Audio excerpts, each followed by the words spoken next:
പ്രിയപ്പെട്ട മക്കളെ, അസ്സലാമു അലൈക്കും വറഹ്മത്തുള്ളാഹി വബറകാതുഹു. പ്രിയമുള്ള രക്ഷിതാക്കളെ, നാളെ വിഷയം 2ാം ക്ലാസ്സിന് അഖീദയാണ്. നമുക്ക് നല്ല ഉഷാറായിട്ട് എഴുതണം. ഞാൻ ഉത്തരം എഴുതിയിട്ട് തന്നെ കാണിക്കാം. ചോദ്യങ്ങൾ നന്നായിട്ട് വായിക്കുക, എന്നിട്ട് ഉത്തരം എഴുതാൻ വേണ്ടി ശ്രമിക്കുക. ഒരു മോഡൽ ചോദ്യപേപ്പറാണ്. ചെറിയ നിലക്കുള്ള ഒരു റിവിഷനും കൂടിയാണ്. ഉത്തരം എഴുതാൻ വളരെ എളുപ്പമാകും. ഏതൊരു കുട്ടിക്കും എഴുതാൻ അറിയുന്ന ഏതൊരു കുട്ടിക്കും വളരെ സിമ്പിളായിട്ട് നമുക്ക് എഴുതാൻ കഴിയും. അള്ളാഹു നമുക്ക് നല്ല ഓർമ്മശക്തിയും ബുദ്ധിശക്തിയൊക്കെ അള്ളാഹു തആല പ്രദാനം ചെയ്ത് അനുഗ്രഹിക്കട്ടെ. സാധാരണ വരാറുള്ളത് ബ്രാക്കറ്റിൽ നിന്ന് എടുത്ത് എഴുതാൻ, അല്ലെങ്കിൽ ബോക്സിലൊക്കെ കൊടുത്തിട്ടുണ്ടാവും അല്ലേ, അല്ലെങ്കിൽ 2 തന്നിട്ടുണ്ടാവും. 2 എന്ത് ചെയ്യുക, എടുത്ത് എഴുതാനൊക്കെ വരും. എങ്ങനെ വന്നാലും നമുക്ക് ചോദ്യം നോക്കിയിട്ട് തന്നെ ഉത്തരം അവിടെ ബോക്സിൽ ഉണ്ടെങ്കിലും ഇല്ലെങ്കിലും നമുക്ക് ഉത്തരം അറിയൂലേ.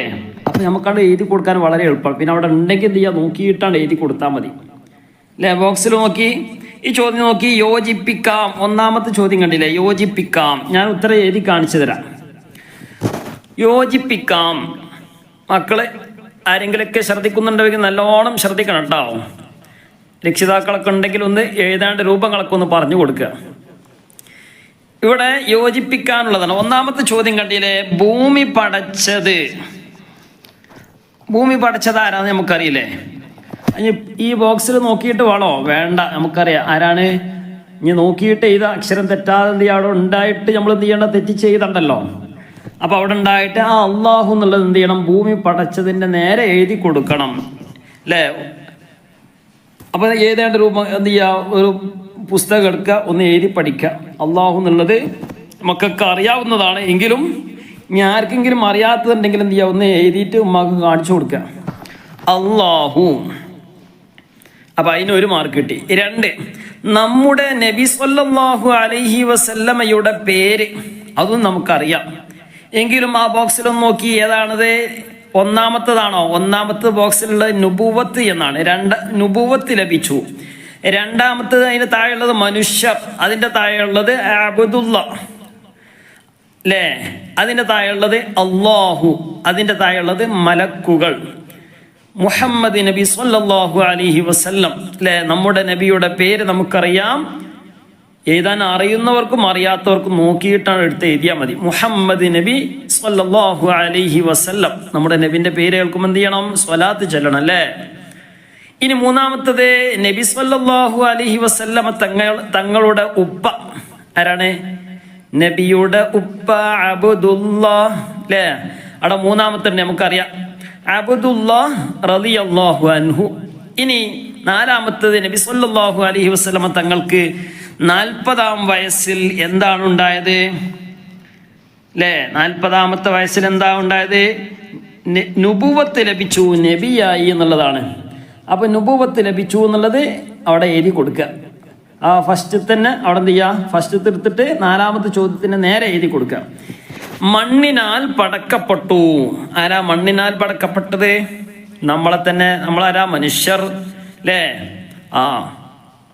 ചില കുട്ടികളുണ്ട്, ചിലപ്പോൾ അവിടെ നിന്ന് നോക്കാതെ എന്ത് ചെയ്യും, ഉത്തരം ശരി തന്നെ ആയിരിക്കും, എന്നാലും അതിലുള്ളത് എഴുതി കൊടുക്കൂല. അപ്പം നമ്മൾ എഴുതി കൊടുക്കും, ഉത്തരം ശരി തന്നെ അല്ലേ നമ്മൾ. പക്ഷെ ആ ബ്രാക്ക് അതിലുണ്ടോ, അത് നല്ലോണം പഠിക്കുന്ന കുട്ടികളൊക്കെ എന്ത് ചെയ്യും, അങ്ങനെ എഴുതി കൊടുക്കും. അവിടെ ബോക്സിലൊന്നും നോക്കാതെ. നമുക്ക് അതിൻ്റെ ഒന്നും ആവശ്യമില്ല. ബോക്സിലുണ്ടാവുമ്പോൾ എന്ത് ചെയ്യുക, അത് തന്നെ എന്ത് ചെയ്യുക, എഴുതി കൊടുക്കുക. ഇനി 6ാമത്തത് കാണപ്പെടാത്ത സൃഷ്ടികൾ. കാണപ്പെടാത്ത സൃഷ്ടികൾ, നമ്മൾ കാണാത്തത് എന്താ അതിലുള്ളത് അല്ലേ. സൃഷ്ടി എന്ന് പറഞ്ഞാൽ അല്ലാഹു തആല പടച്ച ഉണ്ടാക്കിയ അല്ലേ വസ്തുക്കൾ. അപ്പൊ കാണാത്തത് ഇപ്പം അതിലിപ്പോൾ ഏതാണ്? അള്ളാഹു ഉണ്ട്. അള്ളാഹ് സൃഷ്ടിയാണോ? അല്ല, അള്ളാഹ് സൃഷ്ടിയല്ല കേട്ടോ. സൃഷ്ടി ഞാൻ അള്ളാഹു തആല സൃഷ്ടിച്ചതിനെ അള്ളാഹു തആല എന്തൊക്കെ ഉണ്ടാക്കിയിട്ടുണ്ടോ അതൊക്കെ സൃഷ്ടിയാണ്. അവിടെ തന്നത് എന്താണ്? മലക്കുകൾ. കാണപ്പെടാത്ത സൃഷ്ടികൾ എന്ന് പറഞ്ഞേ. കാണുന്ന സൃഷ്ടികളുണ്ട്, അള്ളാഹു തആല പഠിച്ചത് കാണുന്നുണ്ട്, കാണാത്തുണ്ട്. നമ്മളൊക്കെ കാണുന്ന ആകാശം, ഭൂമി ഇല്ലേ, മനുഷ്യന്മാര്, പൂച്ചാള്, മൃഗങ്ങള്, പക്ഷികള്, മലകൾ, കുന്നുകൾ, പുഴകൾ, ഇതൊക്കെ എന്താണ് നമ്മൾ കാണുന്നതാണ്. എന്നാൽ കാണാത്ത സൃഷ്ടികളുണ്ട്. നമ്മൾ കാണാത്ത ആരൊക്കെയാണ്? മലക്കുകളെ കാണാറില്ല അല്ലേ? അപ്പൊ മലക്കുകളിലുണ്ട്. പിന്നെ ഇനി ജിന്ന് എന്ന് കൊടുത്താലോ? എന്നാലും എഴുതി കൊടുക്കാം. ഇങ്ങനെയുള്ളത് എന്ത് ചെയ്യാ? കാണപ്പെടുന്ന വസ്തുക്കളും കാണപ്പെടാത്ത വസ്തുക്കളും ഉണ്ട്. അപ്പൊ ഇനി ഏത് ചോദിച്ചാലും കാണുന്നതാണെങ്കിൽ, കാണപ്പെടുന്ന വസ്തു സൃഷ്ടിയാണെങ്കിൽ എന്ത് ചെയ്യാ? മലകൾ എന്നൊക്കെ എഴുതി കൊടുക്കാം. ഇനി ചോദ്യം വന്നു, ഇതല്ല ഒരു കാണപ്പെടാത്ത ഒരു സൃഷ്ടിയുടെ പേര് എഴുതുക എന്ന് പറഞ്ഞാൽ എന്ത് ചെയ്യണം? ബ്രാക്കറ്റിൽ ഉണ്ടെങ്കിലും ഇല്ലെങ്കിലും എന്ത് ചെയ്യണം? മലക്കുകൾ എന്ന് എഴുതി കൊടുക്കുക, അല്ലെങ്കിൽ ജിന്ന് എന്ന് എഴുതി കൊടുക്കുക. ഇങ്ങനൊക്കെ എന്ത് ചെയ്യുക? എഴുതി കൊടുക്കുക. അപ്പൊ ഇതിൽ എല്ലാം ഉത്തരായില്ലേ? ആദ്യം എന്ത് ചെയ്യണം? ചോദ്യം കാണുമ്പോൾ എന്ത് ചെയ്യുക? ഒന്ന് ചോദ്യം നോക്കുക, ഉത്തരം അറിയാമെന്ന് നോക്കുക. അറിയുന്ന ചോദ്യത്തിന്റെ ഉത്തരങ്ങളൊക്കെ എഴുതി കൊടുക്കുക. ഇപ്പൊ എഴുതേണ്ട രൂപങ്ങളൊക്കെ മനസ്സിലായില്ലേ? നല്ല ഉഷാറായിട്ട് വൃത്തിയിൽ എന്നെ എന്ത് ചെയ്യുക? എഴുതി കൊടുക്കുക. ഇനി പൂർത്തിയാക്കാനുള്ളതാണ്. നോക്കി, ഒന്നാമത്തെ അള്ളാഹുവിനെ മാത്രമേ നാം, അതിന് ബാക്കി എന്താ ഒന്ന് പറഞ്ഞു നോക്കി, ഒന്ന് ഉമ്മാക്ക് പറഞ്ഞു കൊടുക്കി. ഏതാണ്? ആരാധിക്കാവൂ, നാം ആരാധിക്കാവൂ. നമ്മുടെ റബ്ബ് ആരാ? എഴുതാൻ അറിയാത്ത ആരുണ്ടോ? മേലെ ഇഷ്ടംപോലെ അള്ളാഹുന്നുണ്ട്. അപ്പൊ അതൊക്കെ നോക്കിയിട്ട് എഴുതാൻ അറിയുന്നവരും അറിയാത്തവരൊക്കെ എന്ത് ചെയ്യുക? അവിടെ എഴുതി കൊടുക്കുക. നബി സല്ലല്ലാഹു അലൈഹി വസല്ലമ തങ്ങൾ ജനിച്ചത് എവിടെയാണ്? മക്ക, അല്ലെങ്കിൽ മക്കയിലാണ്, അല്ലെങ്കിൽ മക്കയിലാകുന്നു. എങ്ങനെ എഴുതി കൊടുത്താലും ഉത്തരം ശരിയാവും. പ്രകാശം കൊണ്ട് സൃഷ്ടിച്ചവരാണ്. ആരാണ് പ്രകാശം കൊണ്ട് സൃഷ്ടിച്ചത്? നമ്മളെ പഠിച്ചത്, മനുഷ്യന്മാരെ പഠിച്ചത് എങ്ങനെയാണ്? അല്ലെ, ആദം നബി അലൈഹി സ്വലാമിനൊക്കെ പഠിച്ചത് എങ്ങനെയാണ്? മണ്ണ് കൊണ്ടാണ്. പ്രകാശം കൊണ്ട് സൃഷ്ടിച്ചവരെ ആരാണ്? അത് മലക്കുകളാണ്. ആരാണ്? മലക്കുകൾ. മുകളിലുണ്ട്, അത് നോക്കിയിട്ട് എടുത്ത് എഴുതിയാൽ മതി. നബി സല്ലല്ലാഹു അലൈഹി വസല്ലം തങ്ങൾ അല്ലെ, നമ്മുടെ റബ്ബ് ആരാണെന്ന് ചോദിച്ചപ്പോ അള്ളാഹു എഴുതാൻ അറിയാത്ത ആരെയുണ്ടാവും? നോക്കിയിട്ട് എഴുതാം. പ്രകാശം കൊണ്ട് സൃഷ്ടിച്ചവരാരാണ്? മലക്കുകൾ. അത് നേരെ മുകളിലൊക്കെ ഉണ്ട്, അതൊക്കെ നോക്കിയിട്ട് എഴുതിയാൽ തന്നെ മാർക്ക് കിട്ടും, തെറ്റാതെ എഴുതാൻ കഴിയും. ഇനി എന്നെന്നും ഉള്ളവനാണ് അവൻ. അതാരാ? അതൊക്കെ നമുക്കറിയാം, അള്ളാഹു. എഴുതാൻ പാടില്ല. എത്ര മാർക്കപ്പം ഫ്രീ ആയിട്ട് കിട്ടിയത് അല്ലേ? നബി സല്ലല്ലാഹു അലൈഹി വസല്ലം തങ്ങള് ഹിജറ പോയത് എങ്ങോട്ടേ? നബി തങ്ങൾ ഹിജറ പോയത് എങ്ങോട്ടാ? മക്കത്തേക്കാണോ? മക്കയിലേക്കാണോ? അല്ല, മക്കയിൽ നിന്ന് മദീനയിലേക്ക്. അപ്പൊ എന്ത് എഴുതിയാമേ? മദീനയിലേക്ക് എന്ന് എഴുതിയാമേ. മദീനയിലേക്ക്, അല്ലെങ്കിൽ മദീന എന്ന് എഴുതിയാലും മതി. ഇനി നബി സല്ലല്ലാഹു അലൈഹി വസല്ലം തങ്ങള് എത്രാം വയസ്സിലാണ് വഫാത്തായത്? നബി തങ്ങൾ എത്രാം വയസ്സിലാണ് വഫാത്തായത്? 40 40ാമത്തെ വയസ്സ്. നേരത്തെ പറഞ്ഞു നുബുവത്ത് ലഭിച്ചു. അപ്പൊ അത് നമ്മൾ എന്ത് ചെയ്യണം? ഇനി നുബുവത്ത് ലഭിച്ചത് എത്രാം വയസ്സിലാന്ന് ചോദിച്ചാൽ 40ാമത്തെ വയസ്സിൽ. ഇവിടെ ഏതാണ്? നബി സല്ലല്ലാഹു അലൈഹി വസല്ലം തങ്ങള് എത്രാം വയസ്സിലാണ് വഫാത്തായത്? 63ാമത്തെ വയസ്സിൽ. 63 എഴുതി കൊടുത്താൽ മതി. 63 ഇൻഷാ അല്ലാഹ്. ഇനി 4ാമത്തെ ചോദ്യം കണ്ടില്ലേ? 2 വീതം എഴുതാനുള്ളതാണ്. പ്രധാനികളായ മലക്കുകൾ അല്ലേ? നമ്മൾ 4 മലക്കുകളെ പേര് പഠിച്ചു. അതിൽ 2 മലക്കിന്റെ പേര് എഴുതി കൊടുത്താൽ മതി. ഏതാണത്?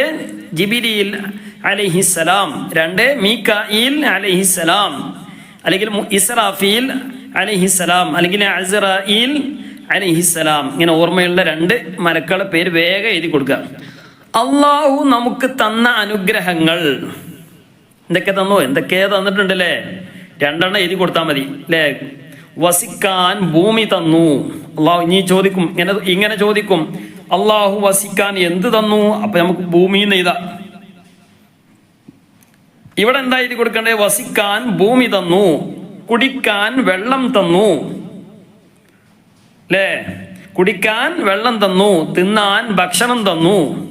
ഇങ്ങനെ അള്ളാഹു തആല നമുക്ക് എന്തൊക്കെ നൽകിയിട്ടുണ്ട്? ആരോഗ്യം തന്നു. ഇങ്ങനെ തുടങ്ങിയ എന്തൊക്കെ നമ്മളൊക്കെ പഠിച്ചത് മുഴുവൻ എന്ത് ചെയ്യുക? അവിടെ എഴുതി കൊടുക്കുക. ഇനി 3ാമത്തെ അള്ളാഹു പടച്ച വസ്തുക്കൾ. അള്ളാഹു പടച്ച വസ്തുക്കൾ നമ്മളെ ഈ ചോദ്യ പേപ്പർ നോക്കിയാൽ തന്നെ നമുക്ക് കിട്ടും അല്ലേ? ചോദ്യ പേപ്പർ നേരത്തെ നമ്മൾ ഉത്തരം എഴുതി. എന്താണ്? അള്ളാഹു തന്ന, പിന്നെന്ത് ചെയ്തു?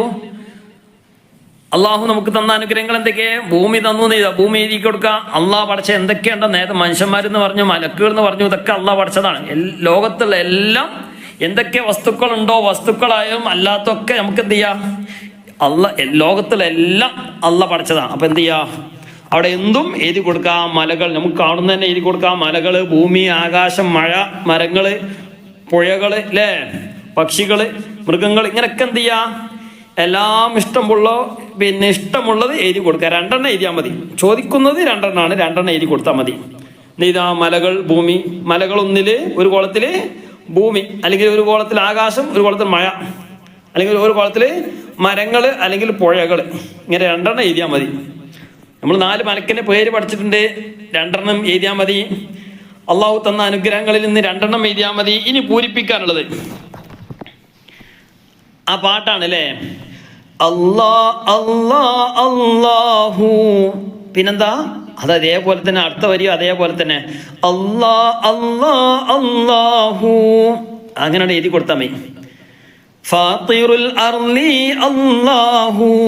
ബാക്കി എന്താ ഇനി പാടി നോക്കി, ഉമ്മാക്ക് നല്ല ഉഷാറായിട്ട് പാടി കൊടുക്കി. ഖാലിഖുൽ ജവ്വി അല്ലാഹു, അത്ര മാത്രം എഴുതിയാൽ മതി. ഇതിന്റെ ബാക്കിയൊന്നും എഴുതണ്ട. ആ ഒറ്റ വരി എഴുതിയാൽ മതി. ഇനിയോ വേർതിരിക്കാം അല്ലേ. കാണുന്നവ അതിന്റെ നേരെ എഴുതി കൊടുക്കുക, കാണാത്തവ അതിന്റെ നേരെ എഴുതി കൊടുക്കുക. നേരത്തെ പറഞ്ഞു അല്ലേ, കാണുന്നവ. മദ്രസ കാണോ ഇല്ലേ? കാണൂലേ? അപ്പൊ കാണുന്നവ.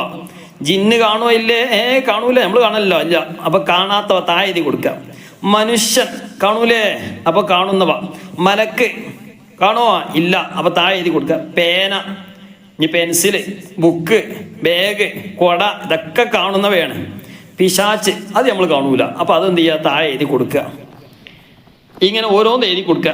ലാ ഇലാഹ ഇല്ലല്ലാഹ്, ല്ലേ, അതിന്റെ അർത്ഥം നമുക്കറിയാം. ഇനി ലാ ഇലാഹ ബാക്കി എഴുതാൻ പറഞ്ഞാൽ ഇല്ലല്ലാഹ് എന്ന് എഴുതി കൊടുക്കണം.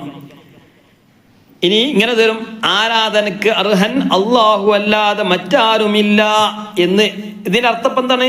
ലാ ഇലാഹ ഇല്ലല്ലാഹ്, ആരാധനക്ക് അർഹൻ അല്ലാഹു അല്ലാതെ മറ്റാരും ഇല്ല. ഇങ്ങനെ ഈ മലയാളം തരും അല്ലേ, ആരാധനക്ക് അർഹൻ അല്ലാഹു അല്ലാതെ മറ്റാരുമില്ല എന്നതിന്റെ അറബി എഴുതുക. അതിന്റെ അറബി എന്താ? ലാ ഇലാഹ ഇല്ലല്ലാഹ്. നല്ല ഉഷാറായിട്ട് എഴുതുക. അപ്പൊ ഇതുമായി ബന്ധപ്പെട്ട ചോദ്യങ്ങളെ വരുള്ളൂ. നമുക്ക് വളരെ സിമ്പിളായിട്ട് 40 മാർക്ക് ഈ ഒരു ഇപ്പോൾ പറഞ്ഞ കാര്യങ്ങളൊന്ന് ശ്രദ്ധിച്ചാൽ തന്നെ ഏറ്റവും ചുരുങ്ങിയ 40 മാർക്ക് വാങ്ങാൻ കഴിയും. അള്ളാഹു നമുക്ക് തൗഫീഖ് നൽകട്ടെ. നല്ല ഉഷാറായിട്ട് പഠിക്കാനും, നല്ല ഉഷാറായിട്ട് എന്ത് ചെയ്യണം, പഠിച്ചാൽ മാത്രം പോരാ, എഴുതി പഠിക്കണം. ഇനിയുള്ള സമയം എന്ത് ചെയ്യുക, ഉമ്മാക്കൊക്കെ എന്ത് ചെയ്യുക, ഓരോ ചോദ്യത്തിനും ഉത്തരങ്ങൾ എന്ത് ചെയ്യുക, എഴുതി ഉമ്മാക്ക് കാണിച്ചു കൊടുക്കുക. എന്നിട്ട് ഉമ്മാരത്ത് എന്ത് ചെയ്യുക, 50-ൽ 50 മാർക്ക് വാങ്ങാം. അപ്പോൾ നാളെ പരീക്ഷയ്ക്ക് നല്ല സിമ്പിളായിട്ട് എഴുതാൻ കഴിയും. എഴുതി കൊടുക്കൂലേ? ഇൻഷാ അല്ലാഹ് എഴുതി കൊടുത്ത ആൾക്കാരൊക്കെ എന്ത് ചെയ്യുക, താഴെ എഴുതി കൊടുത്തു എന്നുള്ളത് കമൻറ്റിലായിട്ട് അറിയിക്കുക അല്ലേ. നിങ്ങളെ വക ഒരു ലൈക്കും തരാം ഇൻഷാ അല്ലാഹ്. ഉമ്മാനോട് പറയണം നമ്മുടെ ചാനൽ എന്ത് ചെയ്യുക, സബ്സ്ക്രൈബ് ചെയ്യാൻ. ഒന്ന് സബ്സ്ക്രൈബ് ചെയ്യുക അല്ലേ. ഖുർആനൊക്കെ നല്ല ഉഷാറായിട്ട് കുട്ടികൾക്കും മുതിർന്ന ആളുകൾക്കൊക്കെ പഠിക്കാൻ പറ്റിയ ക്ലാസ്സുകളൊക്കെ നമ്മൾ ഇതിൽ വിടും. അപ്പോൾ അതെന്ത് ചെയ്യുക, കിട്ടാൻ വേണ്ടി എന്ത് ചെയ്യുക, സബ്സ്ക്രൈബ് ചെയ്യുക. ക്ലാസ്സുകളൊക്കെ കേൾക്കുക, കൂടുതൽ ആളുകളിലേക്ക് എത്തിച്ചു കൊടുക്കുക, കൂട്ടുകാർക്കൊക്കെ അയച്ചു കൊടുക്കൂലേ ഇൻഷാ അല്ലാഹ്. അല്ലാഹു തആല നമ്മുടെ എല്ലാ പ്രവർത്തനവും സ്വീകരിക്കട്ടെ.